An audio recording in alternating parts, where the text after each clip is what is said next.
Opa, tudo bem? Eu sou o Luiz Camargo e seja muito bem-vindo. Antes de mais nada, eu quero agradecer o canal Hipócritas por ter indicado este pequeno vlog lá no Facebook deles. Eu sou inscrito aí no canal dos caras há um tempão. Eles fazem um humor ácido e extremamente inteligente. E os vídeos são muito bem produzidos, muito melhor aí que essas porcarias de Porta dos Fundos e parafernália. Se você ainda não conhece o Hipócritas, fica a dica. Bom, mas e aí? Comemoraram muito quarta-feira? Eu fiquei bastante eufórico, porém, acho que não só eu, né, mas todo mundo tem uma pulga atrás da orelha. Tipo, será que o Lula vai ser mesmo preso? Será que a lei da ficha limpa vai valer para ele? E ele será devidamente proibido de participar do pleito presidencial? Ou será aí que conseguirá tirar um coelho da cartola e se safar? A verdade é que ninguém consegue ter certeza de nada. Nenhum comentarista aí de política e nenhum dos grandes juristas conseguem afirmar com absoluta certeza o que vai acontecer daqui para frente. Todos exibem diversos cenários.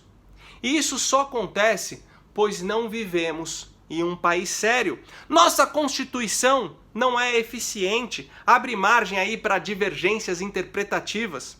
Nossas leis são dúbias. E o sistema que as confere é extremamente moroso. Enfim, isso é o Brasil. Eu nasci imerso no paradigma de que aqui a lei era rígida apenas para com os pobres ou para o cidadão comum.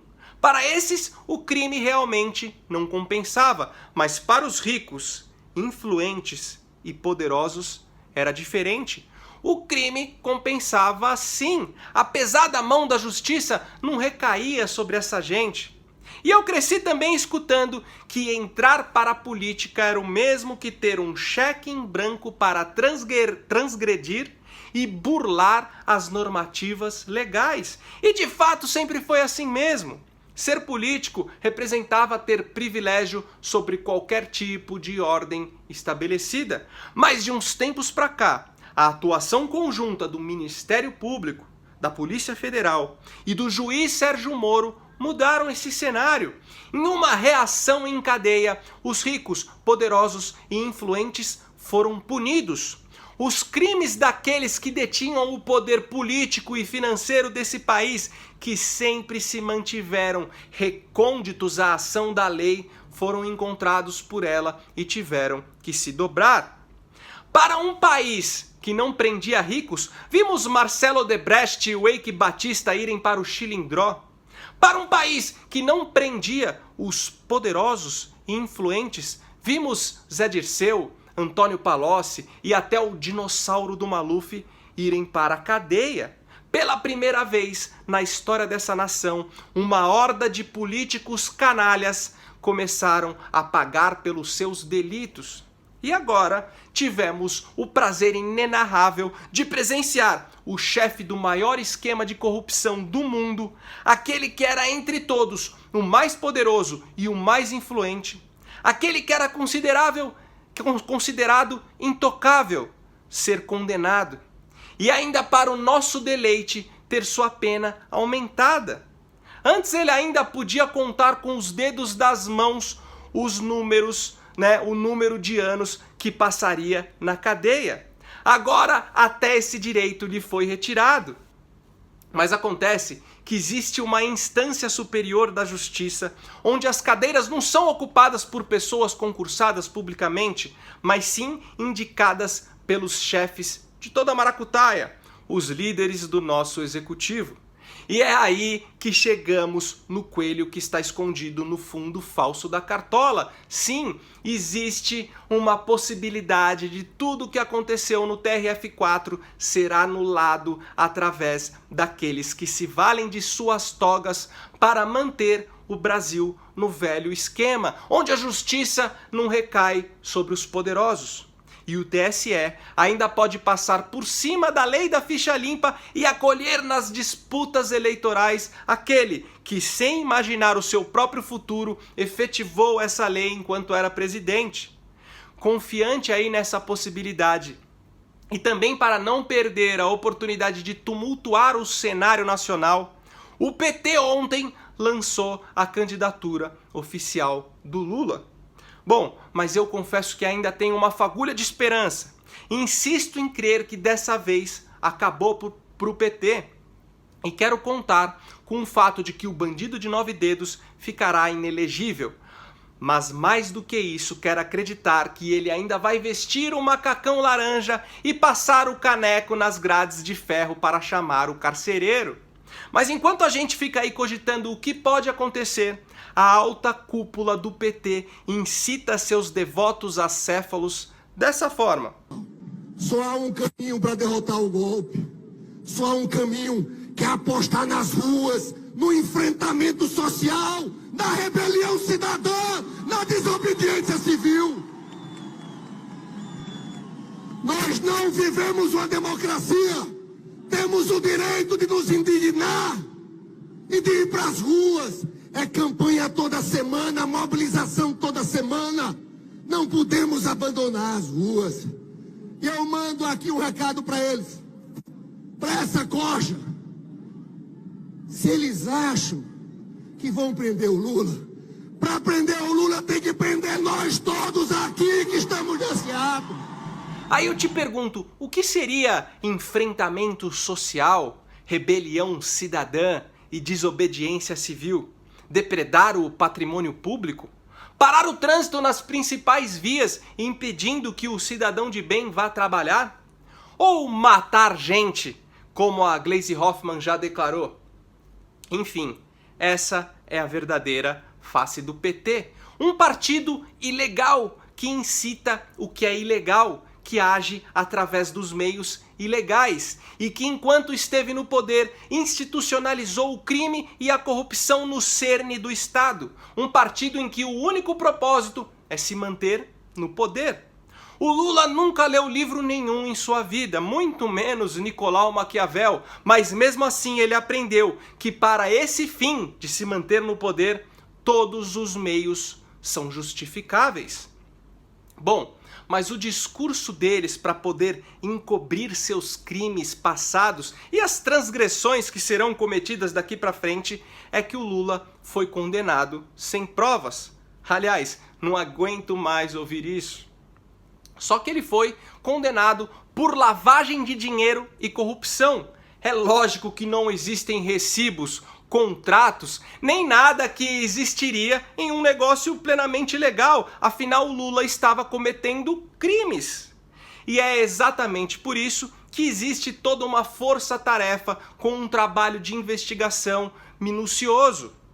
Pois a normativa em condutas ilegais é que os delitos sejam cometidos às escondidas, apagando os possíveis rastros.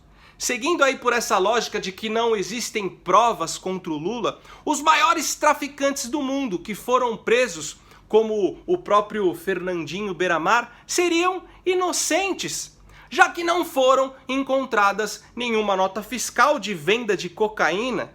Assim como o Hitler não deveria ser acusado de genocídio algum, já que não existe nenhum documento assinado por ele ordenando a morte de ninguém. Mas no caso do Lula, existem rastros e evidências contundentes, sim. Todas foram compelidas pelo juiz Sérgio Moro em um processo de mais de 200 páginas. Para quem ainda não sabe, né, que evidências são essas, vou deixar aqui no fim da descrição o link de uma reportagem da TV Gazeta expondo os principais pontos comprobatórios da acusação do Lula.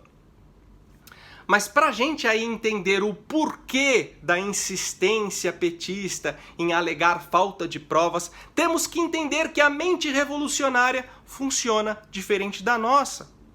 Eu já expliquei isso aí em outros vídeos, mas vale expor de novo, até para as pessoas mais novas que estão aqui no canal. Os comunistas de verdade são indivíduos amorais. Então primeiro você tem que entender a diferença entre imoral e amoral. Imoral é a pessoa que possui um senso de moralidade, ou seja, acredita em um conjunto de valores absolutos que deveriam ser perseguidos. porém, ela opta por usar o seu livre-arbítrio para perverter esses valores no ímpeto de ganhar alguma vantagem para si. Já o sujeito amoral, ele não possui aí um parâmetro de valor, ele não acredita em uma verdade absoluta, ele não se norteia por nenhum tipo de código ético tradicionalmente estabelecido. Para ele, tudo é relativo. Por exemplo, a fidelidade no casamento é uma premissa moral. Só que nem todo mundo é fiel. Qualquer um pode trair por N motivos. Mas nem por isso a fidelidade no casamento passa a ser um valor relativo. Independente do que ocasione a traição, o ato da traição é reprovável em si mesmo. Então, em um caso de imoralidade, determinado sujeito trai sua esposa sabendo que isso é uma atitude errada, mas resolve trair mesmo assim para satisfazer um desejo seu. No caso da amoralidade, o sujeito casado trai sua esposa com outra mulher, só que ele faz isso com a consciência limpa, crendo que essa atitude não aviltou nenhum tipo de valor. Inclusive, nesse caso, o termo traição até deixa de existir, justamente porque o sujeito amoral não se pauta em verdades absolutas que estão acima dele. Ele tem os seus objetivos como medida de valor para todas as coisas. O esquerdista de verdade, veja bem, eu não estou falando do idiota útil, não estou falando daquele imbecil que segue o PT em troca de um pão com mortadela, nem daquele sujeito, que foi aliciado pela esquerda, que vira socialistinha, pois acha que assim está se tornando uma pessoa mais consciente com as necessidades dos pobres e das supostas minorias. Mas estou falando dos ideólogos, dos pseudo-intelectuais da esquerda, estou falando da alta cúpula dos partidos socialistas. Essas pessoas têm como medida de valor para todas as coisas o ideal revolucionário, que é o comunismo, a tal da sociedade igualitária e perfeita, resultado final do regime socialista.